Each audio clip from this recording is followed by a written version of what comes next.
Hey guys, कैसे हैं आप। हमारी पृथ्वी को अच्छे तरीके से समझने के लिए इस पर कुछ अक्षांश और देशांतर रेखाएं खींची गई हैं। पर बहुत सारे लोगों को यह पता ही नहीं होता कि अक्षांश रेखाएं क्या हैं और देशांतर रेखाएं क्या हैं। और यार, ये बातें हर एक इंसान को जाननी बहुत जरूरी होती है, क्योंकि जिस प्लेनेट पर हम रहते हैं तो यार हमें उसके बारे में अच्छे से पता होना बहुत जरूरी है। पर आगे बढ़ने से पहले मैं आपको बताना चाहूंगा कि all world knowledge TV YouTube channel बहुत कम समय में एक अच्छी जानकारी लगातार प्रोवाइड करवा रहा है। अगर अभी तक आपने इस चैनल को सब्सक्राइब नहीं किया तो सबसे पहले सब्सक्राइब जरूर कर ले। सो गाइज, हमारी पृथ्वी किस प्रकार से घूर्णन करती है जिससे दिन और रात होते हैं, पृथ्वी का कौन सा सिरा कब सूर्य के सामने होता है, तो बहुत सारी बातों को समझने के लिए, जानने के लिए हमारे वैज्ञानिकों ने पृथ्वी के ऊपर कुछ काल्पनिक रेखाएं खींची हुई है। और इन रेखाओं को दो नाम दिए गए हैं, जिनमें से एक देशांतर रेखा तो दूसरी अक्षांश रेखा।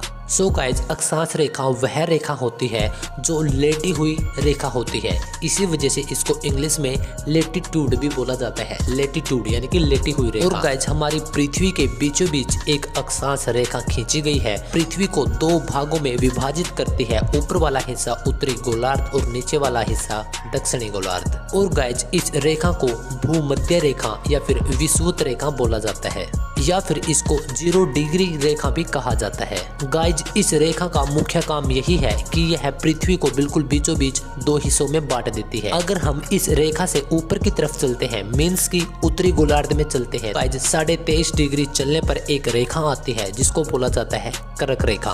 और ठीक उसी प्रकार से जब हम 0 डिग्री रेखा से नीचे की तरफ चलते हैं, मीन्स की दक्षिण गोलार्ध की तरफ चलते हैं, तो 23.5 डिग्री चलने पर एक रेखा आएगी। उस रेखा को बोला जाता है मकर रेखा। और गाइज, अगर आपसे पूछ लिया जाए कि पृथ्वी पर कुल अक्षांशों की संख्या कितनी है, तो कुल अक्षांश 181 यानी कि 181 है, पर अक्षांश रेखाएं 179 है। इस बात का आपको बिल्कुल बारीकी से ध्यान रखना है। गाइज, लैटिट्यूड रेखाएं यानी कि अक्षांश रेखाएं पश्चिम से पूर्व की तरफ खींची जाती है। और गाइज, दो अक्षांश रेखाओं के बीच की दूरी हमेशा बराबर होती है और इनकी बीच की दूरी 11.13 किलोमीटर होती है। और गाइज, दो अक्षांश रेखाओं के बीच के क्षेत्र को जोन कहते हैं। और गाइज, जो हमारी पृथ्वी पर सीधी रेखाएं खींची जाती है यानी कि लंबी रेखाएं खींची जाती हैं, तो उनको बोला जाता है लॉन्गिट्यूड यानी कि देशांतर रेखाएं। गाइज, ये हमारी पृथ्वी पर उत्तर सिरे से दक्षिण सिरे तक जाती हैं। गाइज, लॉन्गिट्यूड रेखाओं की संख्या 360 होती है। और अगर हम 0 डिग्री अक्षांश रेखा पर देखते हैं कि देशांतर रेखाओं के बीच की दूरी कितनी है,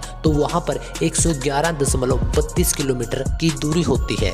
और गाइज, दो देशांतर रेखाओं के बीच के क्षेत्र को ग्रिड कहते हैं। और गाइज, 0 डिग्री देशांतर रेखा से पूरे विश्व का समय निर्धारित किया जाता है। सो गाइज, आज की इस छोटी सी वीडियो में हम यही छोटा सा टॉपिक कवर करेंगे। सो गाइज, अगर आपने वीडियो को बिल्कुल केयरफुली सुना और देखा है, तो आप मुझे बताना कि ग्रिड किसे कहते हैं और जोन किसे कहते हैं। सो गाइज, ऐसे ही बहुत कम समय में एक अच्छी नॉलेजफुल वीडियो देखने के लिए अभी इस चैनल को सब्सक्राइब जरूर कर लीजिए। Meet you soon.